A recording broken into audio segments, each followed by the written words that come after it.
everyone. Let's get started. Hopefully you can hear me. Welcome to the webinar. You should be able to hear me through your phone and see me in the corner on the video.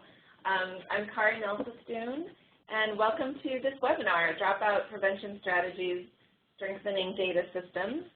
This is the first in a series of webinars sponsored by OLN. We'll have webinars almost monthly on various topics interested to OLN members.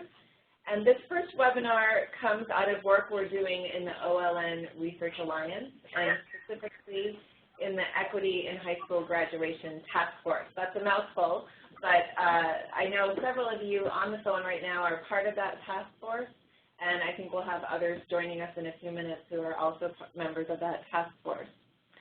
So I am here at Education Northwest, which is downtown Portland, and some of my colleagues who have worked on the Alliance and supported the work we're going to talk about are in the room or on the phone in different places, so you'll hear from them as well. And from our registration, I'm not sure if everyone's on the phone yet, but we anticipated people from 7 different school districts and organizations, and that included equity coordinators, outreach coordinators, program directors, managers, and a few university faculty. So welcome to all of you, and we look forward to hearing from each of you during some later discussion time. So let me just tell you a few logistics. If you're like me, you're not quite savvy with webinars yet. Luckily, I have a support team here supporting the technology. Hopefully you can hear my voice. Yours should be muted so that we don't hear all your background noise. So if you can just mute your phone, and we'll remind you to unmute it when it's time to talk and have a discussion. We're also going to use the poll feature today, and when it's time for a poll, which is basically a survey question, you will see the poll come up on your right-hand screen, like basically below where you can see me right now, and you'll be able to click on your answer and submit it so we can see the poll results instantly. And if any of you, I know, for example, there's a lot of people in the same room together, you'll just have to make one poll all together. If you're having any difficulty with any of those things, you can call the WebEx technical support line, and they should be able to help you. I also want to remind you that this webinar is being recorded for future viewing, so just keep that in mind. And then the final feature that you should know about, if you don't, is the chat window, which is also on that right-hand side of your screen. You can see it in this webinar interface example. So if we could all just practice for a minute, go to your chat screen and just give us a little typing of what you think the temperature is outside right now. Let's type that in. I'm going to check on my phone. 70, 66, 60. Have any other responses? 67. We have someone from Seattle on the phone. A little warmer there. All right, Nancy must be in a conference room where it's warmer. Most of you are understanding the chat feature. According to my iPhone, it's 64 degrees where we are, so you're all close to it. The room we're in is more like 85, so great. So those are the technical parts of the webinar. I want to go ahead and get started. We're going to take away the video so that we can really focus on the content. And at any point, we're going to have specific discussion times for everyone who's participating. But if we're not in discussion time and you want to ask a question or make a comment, please use that chat feature. And my colleague Kendra here will be monitoring the chat. Great. Well, let's get started on the content, which is why you're here today. Today's webinar is going to draw from 2 sources of information. The first source comes from 5 districts, and I think most of those districts have representatives on the phone or at least registered for the webinar today. The 5 districts that are part of the task force, the Equity in High School Graduation Task Force, of the OLN Alliance. And last spring, Kendra and I went to each district to conduct some in-depth interviews about your practices and your challenges around dropout prevention. So those of you who we talked to were volunteers, both to be in the task force and to be interviewed. And these interviews were really important for shaping the work of our alliance this year and next. But they're also driving the content of our webinar today and future discussions as well.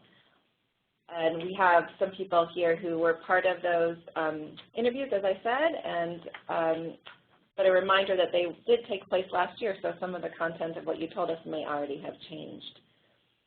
The interviews, the questions that we asked, came out of the practice guide that you see on the right side.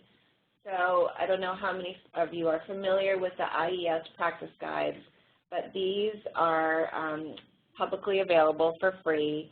And what they are is a compilation of the best available research, the best available evidence and expertise that's out there on various challenges in education, this being dropout prevention, but there are also 15 other practice guides on topics ranging from behavior management to adolescent literacy. They're really excellent resources because they offer a rigorous review of research, but they do so in a way that it's formatted around specific recommendations that you can use, and even more specifically, they have checklists to go through where you can kind of look at your practices in relation to these checklists.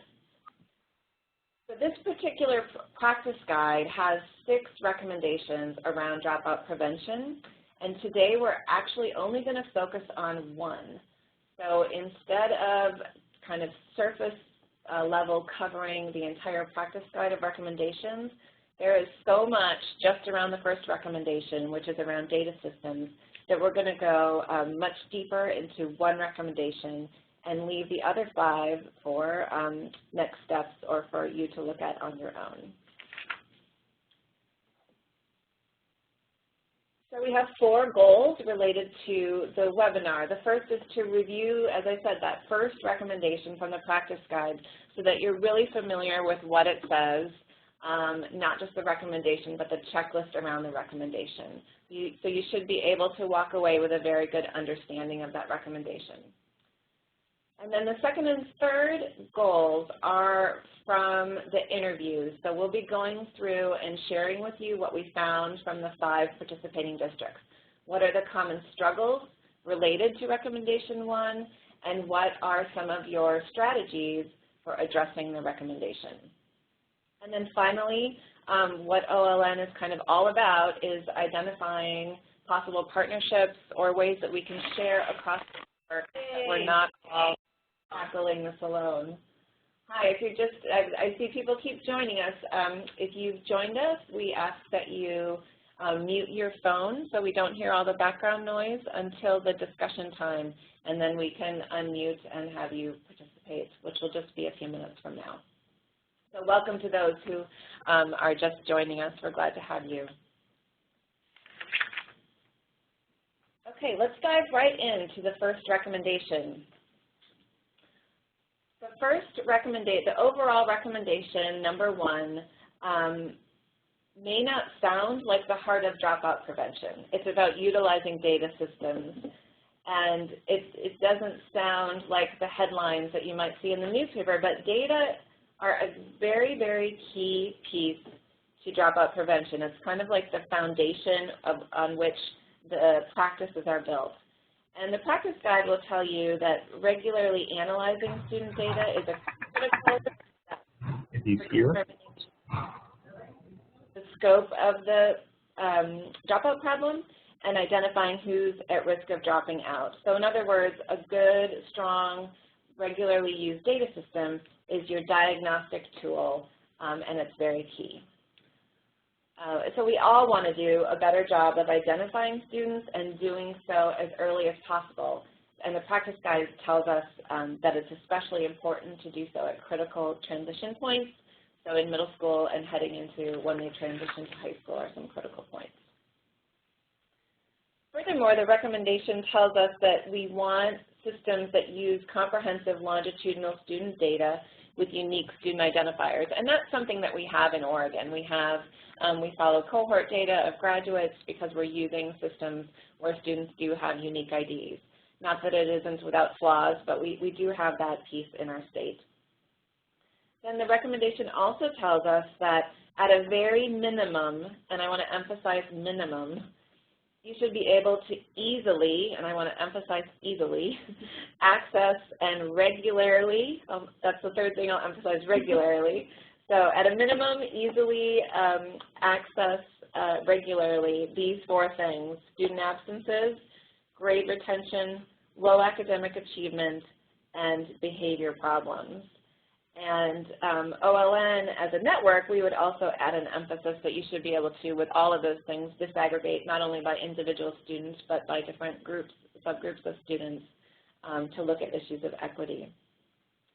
So research shows that those four things are the key indicator data for dropping out.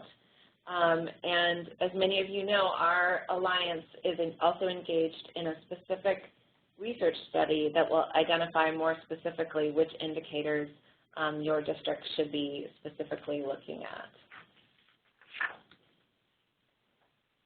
That's the overview of the first recommendation, and when we were in our districts conducting interviews, we talked a lot about the struggles around this recommendation that many of you share. And so I'm going to highlight several of them right now and then turn to some strategies that you shared. So first of all, tracking students when they leave a school is difficult. It's hard, it's time-intensive, and it can be expensive.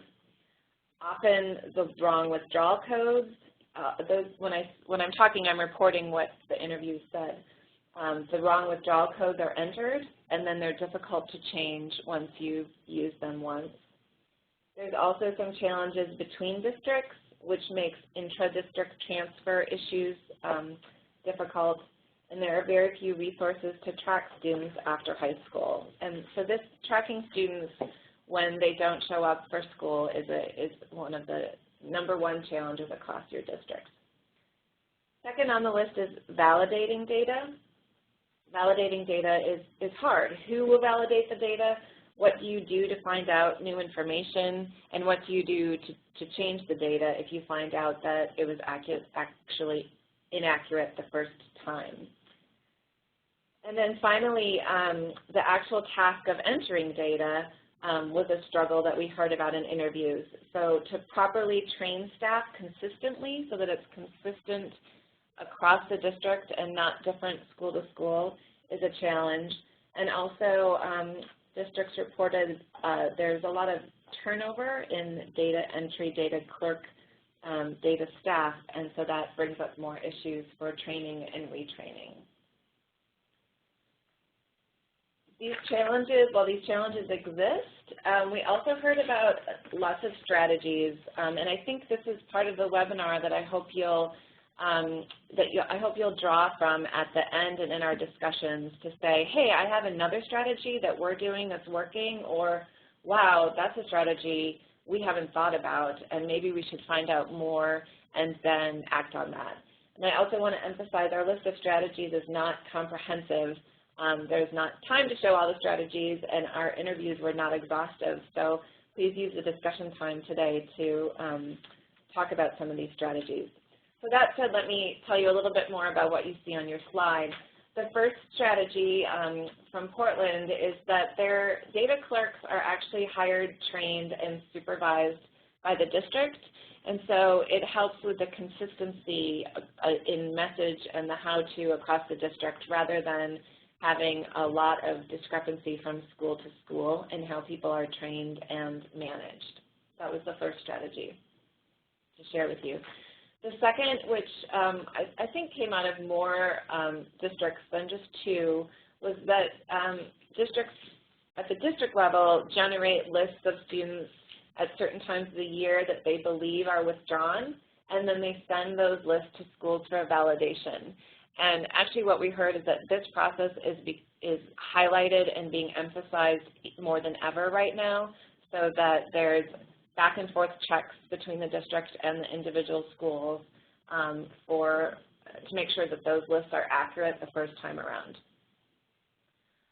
Multiple districts talked about having a school-based staff person to follow up and actually see what happens to a student. So that may be anything from making phone calls to physically going out into the community where that student lived and trying to track them down, talk to their neighbors or their family or to them if they're still there.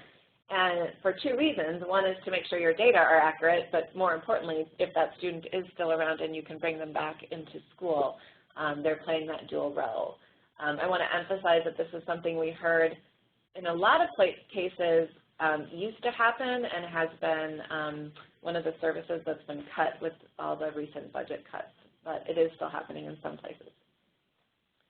A final strategy is we heard that in Portland, in this community-based organizations, they created a written guidebook that has much more specific information about if you experience, if this happens, use this code. Use this code for XYZ, use this code for ABC, and then there's a training around to get everyone in the CBOs on the same page with their data entry and data management. So again, those are some of the strategies we heard about, and I will be turning to discussion in just a minute. But first, let me share a couple of the other struggles related to the big picture of the recommendation. So another struggle was changing submitted data. Obviously, once you submit your data to ODE, it is difficult, time-consuming, and therefore expensive to change it. So you want to get it right the first time. There was a lot of discussion also about the limitations of the subgroup categories that are required in the state, that the categories, for example, aren't detailed enough. So the category white, for example, includes many English language learners, Russian immigrants, many different groups that when you lump them all together, it's hard to bring them back apart to understand really what's happening with your data. Also, some of the categories like the split between Asian and Pacific Islander bring up issues of self-report categories among students. And then finally, a struggle was reporting your data for different audiences. So data that might be useful to an administrator might not be the same data that's useful to the school board or to parents or to counselors and teachers. And so finding ways that can be labor intensive and time intensive to have data for multiple audiences. Okay, so let's try our first poll. This will be our first experiment. We just talked about 7 challenges. If you could look on your right-hand side, and from your perspective, what are the top 2 data struggles right now? We'll give you a minute. If you're having problems seeing the poll, you can send us a comment.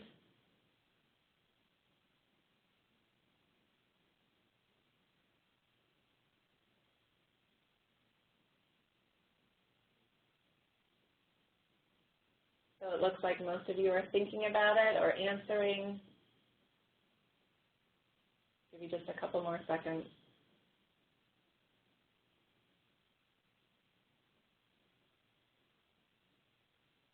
Make sure you click the submit button that's under your poll once you've figured out your answer.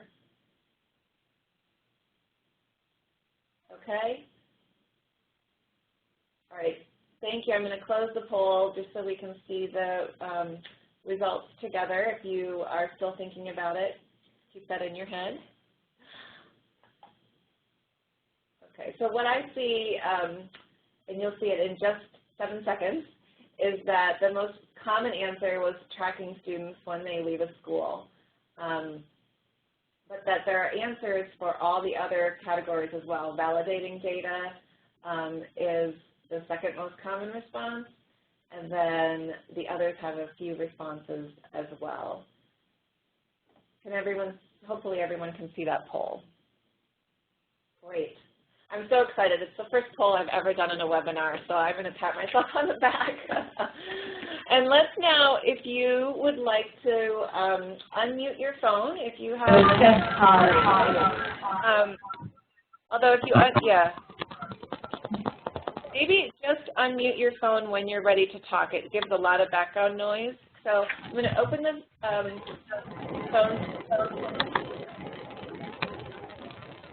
Yeah. That's cool. If you want to ask a question or add a comment.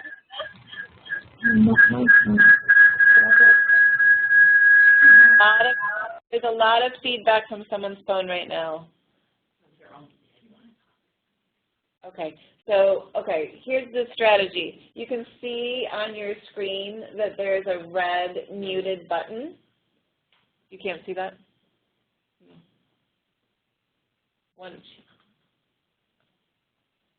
So, Zephrine, will you test it by unmuting your red button and saying something to all of us?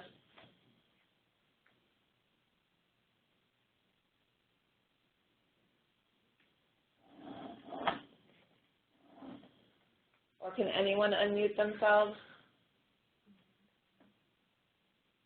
Okay. You can do it now. Just speaking now. Do we need to tweak those somehow? Okay, so we can hear all of you right now. Does anyone have a question or a comment they want to make at this point? If you don't have a question or comment, you might want to hear.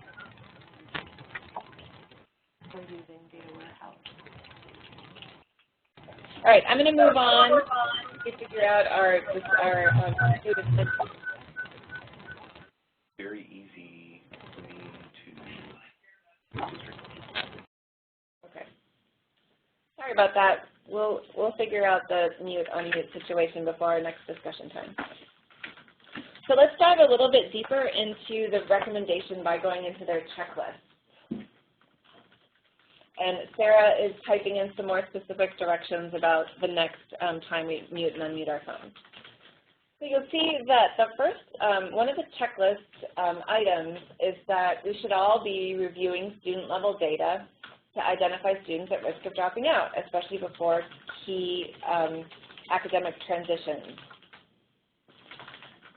These are also called early warning systems, and I'm sure most of you are familiar with them if you don't already have them. And early warning systems in middle and high school can help identify students who are struggling, but that's only half the picture. The other half, the bigger half, is to develop a menu of action steps or interventions prepared to deal with students who are identified at risk. And districts who are able to have automated systems to do this can create a more consistent identification of students done more regularly, that's less of a burden on staff, and that can bring multiple stakeholders in to work with everyone. So we asked about early warning systems in our district interviews. And what we found is that really only one of the 5 districts has a district-wide early intervention system in place. Now, as I just mentioned, there are really 2 sides to the early warning systems. One is the data side, so that is setting up your data systems, identifying what indicators you're going to use, producing data, hopefully that's beautiful and easy to read and look at, and then distributing data to the appropriate people at the right time. That's not an easy task, and yet it is contained in a package that you can get set up and running within your district. So as I said, on the data side, only one of the 5 districts had a district-wide early warning system. We heard that one of the challenges is uncertainty of what indicators to use, and also people recognized that early warning systems have limitations. For example, they don't track interventions, they don't track graduates, they're for a very specific purpose. On the user side, there were also struggles, and this included the districts that already had early warning systems. So the user side is really making the system easy to use to monitor students and developing action plans for students who are identified by the early warning system, and communicating all of this to a broad group of stakeholders, teachers, principals, parents, counselors, so that everyone knows the information and knows what to do with the information. So the challenges we heard is that there really is no district-wide systematic use of the indicators or of the lists, the data once they're produced. It can be a school-by-school process of what to do with those lists. And the lists themselves of students at risk don't imply any action plan. So it's really, that, as I said before, that's where the work lies, is in creating your action plan. And so your users of the data need training for how to handle results. In terms of what is going on in the districts that we interviewed, Portland is the district that has the most systematic review of early warning data in middle and high school. So they generate a list of students several times a year based on a few indicators that they've found to be the most important in the Portland context. And they systematically generate these lists and send them to schools multiple times a year. However, what schools then do with the lists varies and is not necessarily the same across the district. It really runs along a continuum of what might happen to with information from the early warning system. Beaverton mentioned that they have the ability to run individual student data and generate lists based on 13 different indicators, which could be very powerful, but it's possibly too many. They don't know which of those indicators are most important to use, and it's also not a district-wide process yet to generate and use those lists. So the potential is there, but the use isn't necessarily there. And Reynolds added this year, I believe, a progress check, kind of an early warning system in the high school for students who have any F grade, one F grade or more at the 4-week progress check. They're monitoring their data for that and then sending lists for action of those students with the grade of an F. So let's dive into our second poll. Does your district have an early warning system? Is the first question. The second question, how interested are you in establishing an early warning system or strengthening what you already have? I'll give you 30 seconds to answer both questions. Thank you.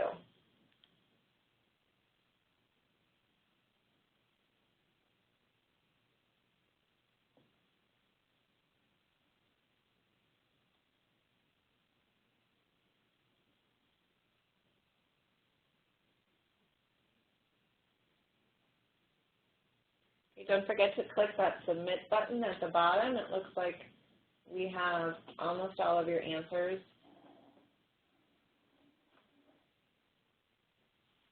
Great.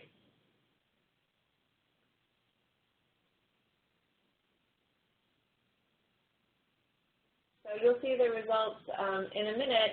I know we have a lot of people from Portland on the phone, so it's not surprising that, yes, district-wide is a popular response because Portland is there, and perhaps other districts that we did not interview have early warning systems too that are on the phone. And that about a quarter of you say that no, you don't have an early warning system, and a few of you say in some schools. The interest level, however, I'm glad to see, is very high in either establishing an early warning system or strengthening what you already have.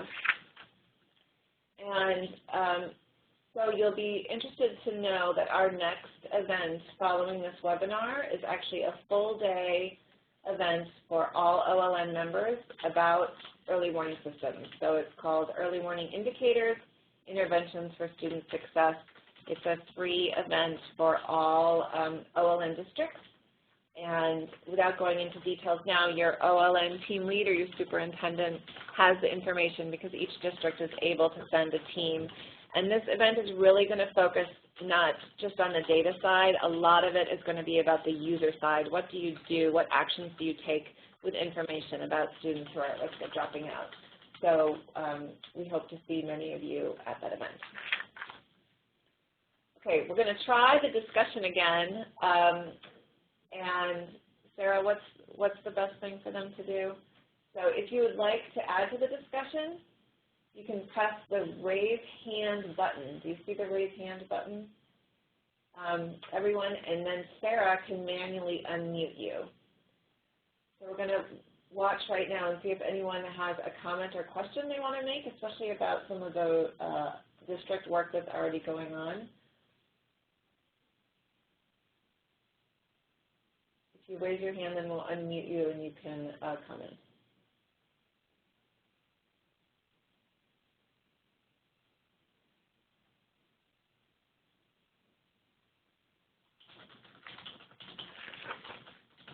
Okay, I'm going to take that as you want more content. I know webinars are kind of awkward for these kinds of discussions, but we'll continue to try it out.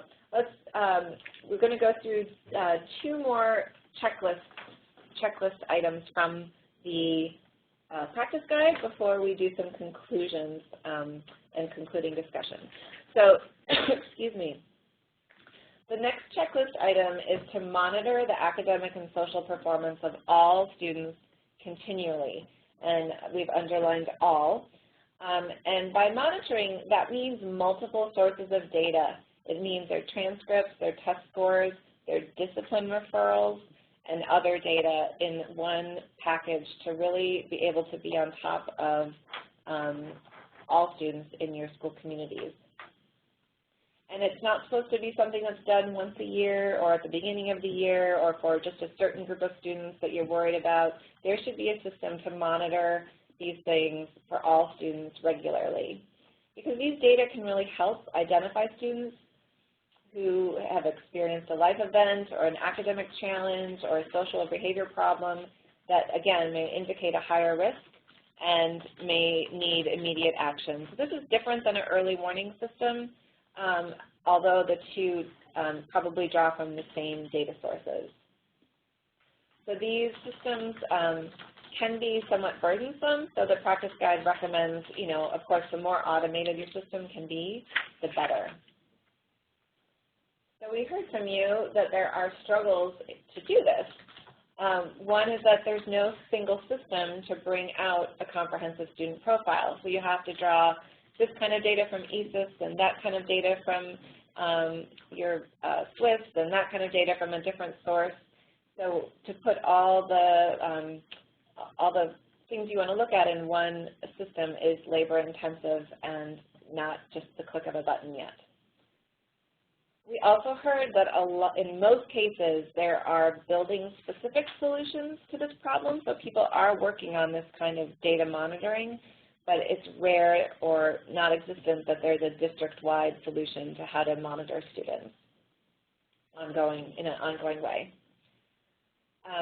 We also heard that sometimes these kinds of reports are generated, but then they aren't used. There's either not training on how to use them, or there's not the space for using them, or people don't have a shared understanding of the reports, or they're simply not user-friendly.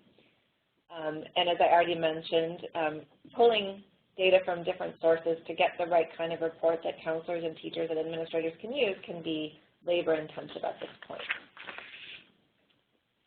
So we heard some schools, a few strategies that were never district-wide, but they were more school-specific. So, for example, North Clackamas said that one school had purchased and used and found very helpful the MAP profile for each student. Although this didn't necessarily have all the indicators you might want to use, it was a package that they found useful. And in Lebanon right now, or at least as of last spring, they were trying to assemble a lot of data from multiple places to really get this kind of solid picture of each student. But they reported it involved a lot of labor. They were basically hand-pulling data from different sources. They've also used the NWEA system to look at credit retrieval and basic skills, which again is a useful system but can't draw in all those other kinds of data you might want to have in a comprehensive profile. And then also it says on the side, synergy with a question mark, because that is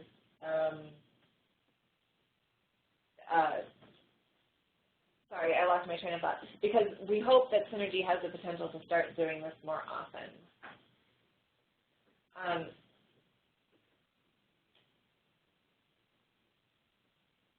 Right, and I just read a comment from one of you emphasizing that even when students are monitored, there's not necessarily a systematic approach to interventions and supports once they're being monitored. Right, the final checklist item that I want to talk about today, although there are actually more in the practice guide, even around recommendation 1, is to monitor students' sense of engagement and belonging. So this means looking at school climate, belonging engagement, the nature of student-teacher interactions, perceptions of safety, academic rigor, interactions with adults, and interactions between adults and students. And all of these things, which could be measured through regular surveys or also focus groups, the rest of the guide says, can help schools identify areas for improvement. And they can help identify where to focus your efforts. However, there were no districts that we interviewed that actually had a common district-wide measure of all of these things. Perhaps there was a measure of part of this, or it was a particular school or a particular organization had a measure, but there wasn't a district-wide effort out there. And for some of the reasons you see on the slide, so struggles include cost, especially in these times. It costs money to administer tools and then especially to use the results. Also, developing or identifying valid and reliable measures. So some districts are using their own survey items that they've created, and they haven't necessarily been field tested for being valid and reliable measures of these kinds of things. Interpreting and using results is another struggle. Of course, just because you get a data report does not mean you know what action to take. And that is often where data gets a bad rap, because it's actually not, the producing of data side is only half of the equation. You have to be able to act on the information you find, and that takes a very a big focus. You also have to build support among staff to use such measures and to believe in their results. So, and that takes a careful approach as well. And because we didn't hear any district-wide strategies, I don't have a slide about strategies, and so we're going to go straight to the poll question. How important do you think it is to measure student engagement and belonging? And then how feasible is it right now to measure student engagement and belonging? If you'll take a minute to do that.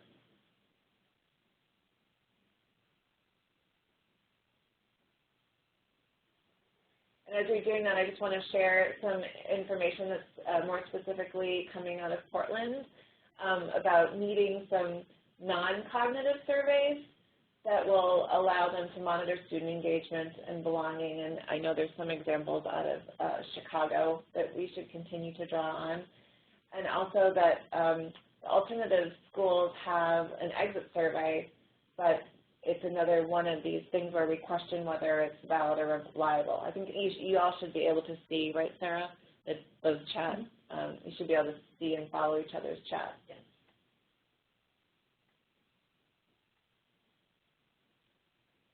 Okay, so you'll see the poll results right now.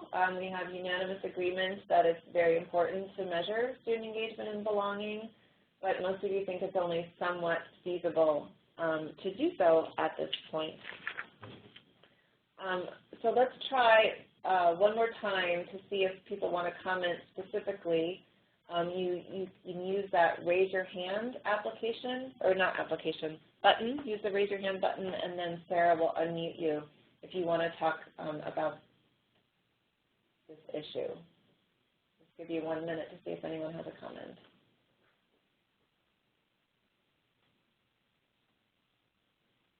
Okay, Beaverton School District, whoever's on the phone, go ahead. Hi, Kari. Sarah, thanks for unmuting us. I guess I need a broader explanation of what we're talking about in this strategy. So we ask students climate questions about their relationship with other students and their relationship with their teachers, but that's data it's anonymous data. So if we really wanted, is this strategy suggesting that we intervene with a student that's expressing on these measures, or is it observed as not being engaged in school, or is it just the use of this aggregate data at the grade level, school level, district level? That's a really good question, John. It's actually talking more about the aggregate and not about that individual issue you were just talking about. And I know we talked about how you don't really necessarily want to have students identify themselves on these surveys, because then you have a lot more issues with permission and with them just being honest in their responses. So it is talking about using them in an aggregate sort of way to determine what are the needs, what are the schools, what are the particular places within schools. So, for example, while you might not have student information particularly, you might have their grade level, or you might have some other kind of ways to disaggregate the data to really be able to look at those responses at something more deeply than just the school level, to be able to target where some of the issues might lie. Does that help? Say it. Hi, this is Lori from Beaverton. I was just thinking about the problem with that, and that is that it kind of releases the teacher responsibility as, you know, well, that's not me, and I'm not doing that in my classroom. And so how do you hold the accountability for using aggregate data that way? That's a really good question as well, and I'm not the owner of all the right answers to that. I wonder if anyone else out there has experience with that. I think what the practice guide is suggesting is that is where you have to start, and perhaps if you have a larger measure that's able to look and point out some general issues, then you'll find that you have to go in with additional measures to get even more specific on the data about that. So, for example, if you did a school-wide survey and some things were revealed, you could follow that up with some individual focus groups that kind of echo what the findings are. There's some sort of pattern like that where it isn't just a one-time data point, but it forces you to go a little bit deeper and perhaps even to that teacher-level data. But does anyone else out there have a suggestion? I do want to make a request that if there is anything in the literature around practices about asking and following up with students, so if we're building an electronic plan and profile that kids will enter their career plans and do career exploration, and if it's an appropriate practice to ask kids periodically to say, is there an adult that can help you make, do you feel like you have an adult at school that can help you make decisions, or my teachers care about what I'm learning, and we could track that and actually follow up with individual students. If that's an appropriate practice, we would probably be interested in putting that into place. If it's inappropriate in that kids don't want to tell the truth, or they feel like as soon as they say something that they're not, some indication that they're not connected, that they're going to get followed up with, and that's not cool or whatever, then we certainly wouldn't want to do that. And we'd, of course, collect data from everyone anonymously because we want to ask some questions that are probably more personal, get some demographic information, that sort of thing. But if you come across anything about how to implement that, we would be asking at the individually identifiable level and following up. We would be interested in that. And now we'll shut up. Thank you. That's really insightful. I don't know if anyone else wants to type in a response to John right now. If you have any experience with that, we do have a few comments that some states disaggregate by grade level and by subgroup, and that way you can narrow in to look if the problem is within a particular group of students. And then from Portland, Jocelyn said that at a few of our schools we do the aggregate, but it's still school specific. So the data are analyzed at a staff meeting together, and within that larger meeting, smaller data teams are created, and as a school, they begin to decide which points are a priority. So it becomes less about the individual teacher and more about the kids in the school as a whole. So that the whole school, I assume that means, is taking responsibility for all students. I think that's in response to John's question as well. So thanks. It's good to know that the chat feature is helpful. Okay, anything else? Any last minute hand raised before we go to the last few slides? Okay. We're going to do one last poll, which topic from this webinar might you want to pursue collaboratively with other districts? So these are the big three topics, and we will actually be able to know behind the scenes which one of you says which topic and follow up if there's interest. So just go ahead and choose as many as you like.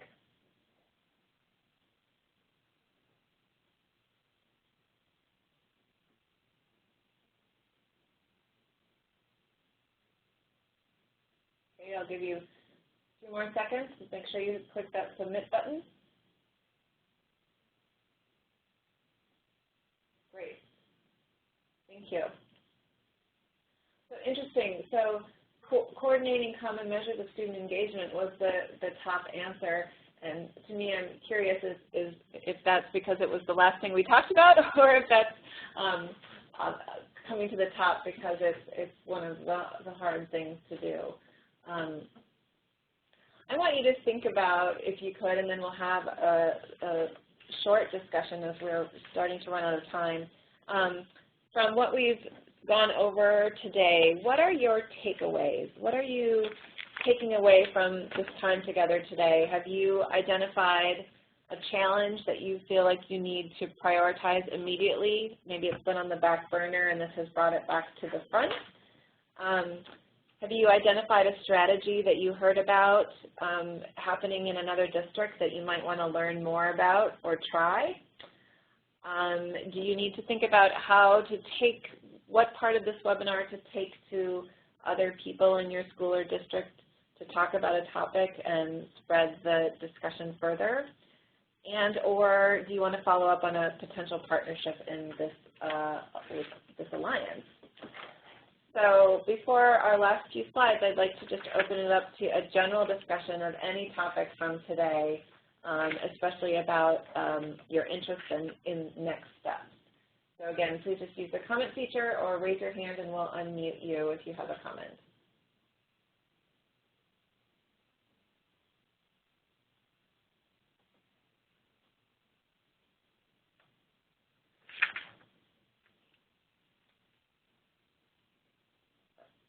Okay, I'm going to move to our last few slides then.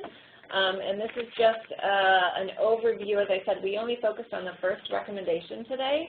But if you take a moment to look at recommendations 2 through 6 in the practice guide, these are, you can read them for yourself, assigning adult advocates, providing academic support, implementing programs around behavior and social skills, the learning environment, and rigorous and relevant instruction.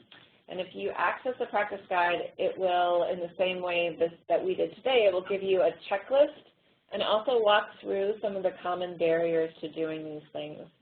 So it's not that we won't return to these in our Alliance work, it's just that we had to focus and go a little bit more deeply on one rather than all of them today. So finally, as part of our continual improvement, and also we need to report to our funder, which is the federal government, what you thought about this webinar. So later today, you'll receive a feedback survey from Concord Evaluation, and it's really important to us to know whether or not this was useful, how it was useful, and we do have to turn in the aggregate response from that survey to IES. So we really appreciate your response. And I want to say one more time, thank you. I know it's so hard to find time to take away for the things like webinars, but I hope there's been useful information today, something that will get you thinking in your own district and across districts. This is my contact information if you have some specific follow-up, and again, the presentation will be archived, where you can find it for showing parts or re-referencing it. We'll also be sending out the PowerPoint slides to everyone.